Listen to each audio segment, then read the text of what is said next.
Direct Investisseur vous est présenté par FX Pro.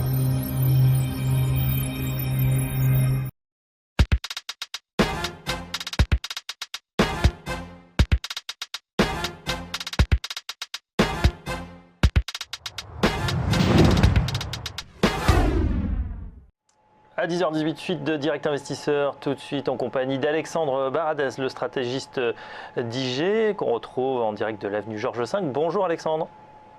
Bonjour à tous. Allez, on va parler CAC, Dow Jones, euro-dollar dans un instant. On commence par le CAC avec une formidable poussée hier, voilà, plus de 71%. Ça reprend très fort, on reprend de la volatilité à la hausse. Oui, effectivement, on est reparti à la hausse, mais c'est vrai qu'on a une semaine qui est quand même très hachée pour le moment. C'est-à-dire qu'on a eu un début de séance lundi, évidemment lié aux événements de Paris, qui s'inscrit d'abord à la baisse, qui a ensuite accéléré. Hier, c'était une journée de consolidation et de forte accélération à la hausse. Et puis, on a vu hier soir un mouvement qui s'est fait en parallèle avec les marchés américains. On a vu les futurs Europe, donc tout ce qui est CAC, DAX notamment, qui sont inscrits à la baisse, qui sont retombés sous les 4900 points, en même temps que les marchés américains connaissent également une phase de correction. Et est-ce qu'il faut voir là l'effet de l'annulation? On l'a bien vu, hein, notamment hier soir, le match Allemagne-Pays-Bas avec ces alertes à la bombe, hein, qui ont été très médiatiques.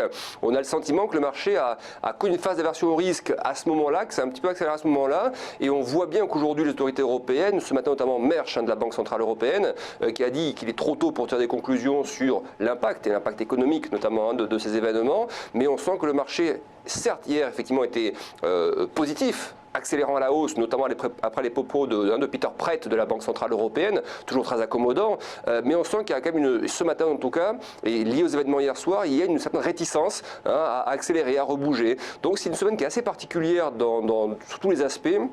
Sachant que ce soir, on aura les minutes de la Banque Centrale Américaine, et donc on voit que le CAC reste très prudent. Et donc ça reste des zones où, ça fait quelques semaines, on dit que le CAC, effectivement, a des tendances qui sont très hachées et assez incertaines, et on le voit encore, hein, finalement, on n'a pas de vraie grosse tendance qui s'établit, et c'est encore le cas aujourd'hui. Alors sur les devises, c'est quand même beaucoup plus tendanciel. Alors si on s'arrête sur le CAC, c'est une zone dans laquelle je pense qu'il faut quand même rester très prudent. C'est-à-dire qu'on n'a pas aujourd'hui très clairement de visibilité à 5 ou 10 jours. Impossible. On n'a pas assez d'indications sur les banques centrales, pas assez d'indications sur ce qui se passe en ce moment par rapport aux événements de Paris. On n'a pas assez d'indications par rapport au comportement également de ce que fera peut-être la BCE au mois de décembre. Donc le CAC cherche à s'étalonner, cherche à évoluer dans une zone et à essayer de sortir de la zone, mais pour l'instant, il n'y arrive pas.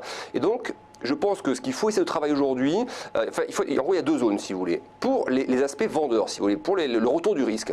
Pour moi, tant que dans cette zone de prix, c'est une zone relativement neutre. Si le CAC commence à retomber sur ses moyennes, et je vous ai mis à l'écran les moyennes mobiles daily, les 50 et les 100, donc des moyennes exponentielles, cette zone à 4790, pour moi, c'est la zone dangereuse, si vous voulez. Tant que le CAC est au-dessus, il peut encore osciller, il peut varier dans cette zone. C'est une zone relativement neutre. Si on commence à rechercher ces moyennes de prix, c'est là-dessus d'ailleurs que les marchés ont rebondi lundi, notamment juste après l'ouverture.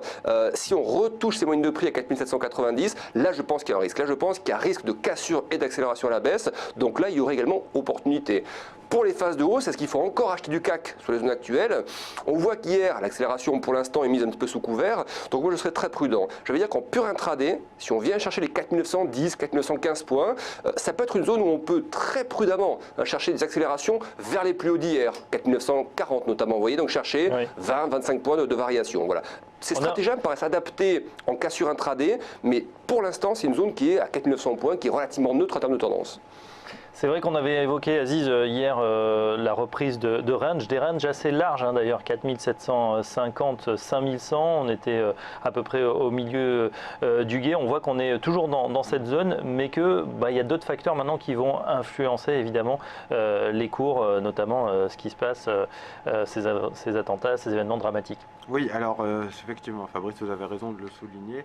Les attentats, les événements dramatiques qui se sont produits à Paris vendredi, qui sont toujours d'actualité, puisque je rappelle que le RAID est en train d'intervenir en ce moment même à Saint-Denis, ont pesé sur les marchés, mais beaucoup moins que prévu, puisqu'on a vu effectivement les marchés qui ont ouvert lundi en légère baisse, ont repris tout de suite leur accès de faiblesse et ont repris en ligne droite plus de 150 points hier.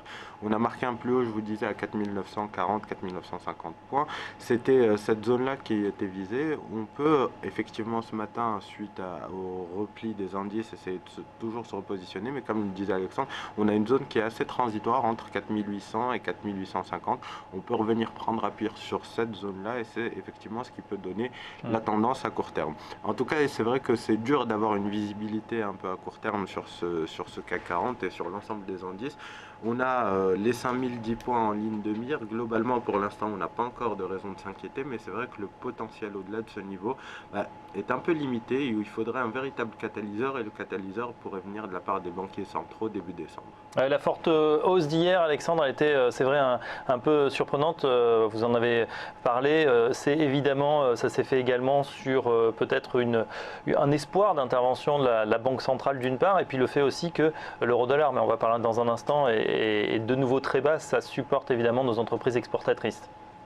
Oui, clairement. Hier, il y a eu deux gros catalyseurs. Vous l'avez dit, l'euro-dollar d'un côté qui a chuté. Mais si on regarde la naissance de ce mouvement d'hier, en tout cas sur l'euro-dollar, cette nouvelle accélération baissière, ça s'est passé pendant la nuit, vers 1h du matin. C'est un membre de la Banque centrale européenne. De mémoire, ça devait être Peter Praet ou Novotny, j'ai plus le nom en tête. Je crois que c'était Peter Praet, c'est le chef éco de la BCE, qui a indiqué notamment qu'il fallait surveiller tout ce qui était indicateur de confiance en zone euro, et on voit bien que la BCE, si elle a le moindre doute sur le fait que ce qui s'est passé vendredi, qui se passe encore aujourd'hui, impacte également tout ce qui est économique, confiance en zone euro, ça ce sera un relais supplémentaire, j'ai envie de dire, par rapport aux craintes qu'on a déjà sur l'inflation, pour que la BCE accélère son extension du QE. Et donc ça a fait quoi, ces propos? Ça montre que la BCE reste très vigilante de ce côté-là, ça a fait baisser l'euro, et l'euro qui baisse, ça fait également grimper les marchés actions. Donc il faut effectivement surveiller ça, parce qu'au moment où on se posait jusqu'alors beaucoup de questions sur les questions de prix, maintenant il y a également les questions de l'impact de ce qui est en train de se passer en zone euro au niveau des attaques terroristes, et qui peut être un argument de plus pour la BCE pour accélérer finalement son soutien à la zone euro. Attention que le marché ne crée pas trop d'attentes par rapport à ça également. Et c'est pour ça que, et j'ai entendu le propos d'Aziz qui est très juste, effectivement, il faut être méfiant dans la zone actuelle, parce que si le marché sent qu'il y a un fléchissement à un moment donné, soit du côté de la Fed, soit du côté de la BCE, cette trajectoire qu'on connaît depuis quelques temps maintenant pourrait très vite s'infléchir, et on pourrait très vite repartir à la baisse si la BCE venait à décevoir par exemple. Donc beaucoup de prudence, il faut agir au jour le jour, sur des niveaux techniques très ciblés, il y avait des extensions de prix relativement limitées, des stops très serrés. Justement, on reste une seconde sur l'euro-dollar, on voulait en parler de toute façon. Là, on est vraiment sur des niveaux faibles, on n'est plus qu'à une encablure finalement, 150 pips, c'est beaucoup pour les cambistes, mais pratiquement des plus bas annuels. Oui, voilà, alors l'eurodoll c'est pareil, si vous voulez. On a été très tendanciel jusqu'à présent sur l'eurodoll, on l'est toujours. Moi je suis toujours tendanciel, mais je pense qu'on approche également sur l'eurodoll de zones, autant la semaine dernière, celle d'avant, quand vous m'entendiez sur l'eurodoll, c'était directionnel. Allez-y, le dollar va grimper, le dollar index va pousser, le dollar par rapport au franc suisse, au yen, ça va pousser. On a bien eu cette poussée-là. Aujourd'hui, ce qu'on voit, et depuis 24-48 heures, c'est que ça pousse encore, ça a bien poussé hier. Il y a eu des répliques dans l'après-midi, et on voit que pour l'instant, le marché qui a cherché à basculer sous les 1,0630, 1,0640, pour l'instant se fait racheter et repasse au-dessus, vous voyez peut-être sur le graphique, l'ancienne zone support du mois d'avril, vous voyez cette zone que le marché a testé hier et a cassé brièvement, il repasse au-dessus. Donc il ne faut pas hésiter quand c'est le cas comme ça, quand on prend 30-40 points sur la cassure, mais que le marché remonte au-dessus de la zone, il ne faut pas hésiter à s'alléger, parce que le risque c'est quoi? C'est qu'à un moment donné, il y a un rachat plus fort, que le marché grimpe de 100-150 points, et que finalement, si on garde cette position trop fortement leveragée à la baisse ou trop fortement orientée, eh bien qu'on soit pris dans une phase de correction. Moi je pense qu'il faut, c'est une zone encore une fois qui est très technique, on est très proche des plus bas, des 1,05, 1,0520, donc c'est une zone où je pense qu'il faut travailler l'accélération, uniquement le momentum. Quand le marché casse et puis remonte, mieux vaut se mettre en retrait et attendre qu'il rebascule à nouveau 1,0630, 1,0640, qu'il repercute les niveaux à la baisse, et là on va chercher l'accélération dans la foulée, et là on s'engage à ce moment-là, pour ceux qui le souhaitent évidemment, dans le momentum. Moi je suis toujours très contre-tendance, je n'aime pas les contre-tendances, je pense qu'il faut toujours travailler dans le sens du marché. Le marché pour l'instant montre que depuis quelques heures il ne veut pas pousser à la baisse, mieux vaut alléger, se mettre en retrait et chercher la prochaine accélération. Et je ne sais pas si on est de parler un peu du Dow Jones, si oui, on va en parler une seconde quand même, ce qui s'est passé hier, c'était important hier soir. Oui, voilà, effectivement, sur le dos, c'est pour ça que je parlais du parallèle qu'il faut toujours faire entre les marchés US et les marchés européens, même si on a quand même des problématiques spécifiques en zone euro. Le marché américain sont également sur des zones qui, je pense, sont à même de déclencher bientôt des fortes accélérations. Vous voyez qu'on est passé brièvement sous les moyennes de prix sur le Dow Jones, ça a rebondi, et on voit que hier, ça a repoussé un petit peu à la baisse. La zone, si vous voulez, qui pour moi serait une bonne zone stratégiquement parlant, de cassure à la baisse, je resterai à l'écart pour l'instant, on est phase de hausse sur le dos, mais si le marché retombait à 17 290, 17 300 points. Là, je pense qu'après le rebond, si on retombait sur la zone, il y aurait opportunité de cassure baissière. Donc, flat pour l'instant en termes de stratégie court terme, pas de stratégie haussière dans ce marché-là. Si on retombe en revanche sous 17 290, là, je pense qu'il y a opportunité de cassure baissière pour rebasculer sous les 17 000 points. Voilà, il est bien sûr les minutes de la fête ce soir qui seront observées par l'ensemble des investisseurs. Merci Alexandre Bardès pour ces analyses. On vous laisse préparer le Market Live qui aura lieu à partir de 11h. Et tout de suite, on va passer à un nouvel analyste avec Eric Seban dans un instant de Perceval Finance Conseil. A tout de suite.